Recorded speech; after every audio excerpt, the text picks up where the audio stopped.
बच्चा बच्ची मारिएका थिएनन्। कहाँ मारिया थिए मान्छे? घरभित्र, स्कुलमा बच्चा बच्ची भएका ठाउँमा मारिया थिए कि? बच्चा बच्ची मारिएको हो र? बच्चा बच्ची कहाँ थियो त्यो? घरभित्र हो र? घरभित्र कहाँ मारिएको? नेपाल हाम्रो घर हो र? हामी त विदेशी युवा हो। छोराछोरी जति नै ठुलो भए पनि बाउआमाको अगाडि सानै हुन्छ के, बच्चा बच्ची नै हुन्छ।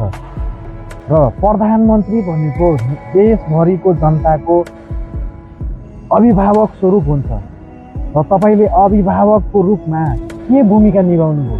शान्तिपूर्ण आन्दोलन भनेर गर्न आएका जेन्जी भाइ बहिनीहरूलाई टाउकोमा, छातीमा भुँडी फुटाएर आन्द्रा निकालेर यस्ता यस्ता कर्म गर्नुभयो तपाईँले। अझ अहिले आएर भन्नुहुन्छ कि त्यो बच्चा बच्ची मारिएका थिएन। को थियो उनीहरू? भविष्य थियो, हाम्रो नेपाल देशको भविष्य थियो। र अझ पनि नेपाली जनताहरू भोट कसलाई हाल्ने, कहाँ हाल्ने कन्फ्युजनमा हुनुहुन्छ भने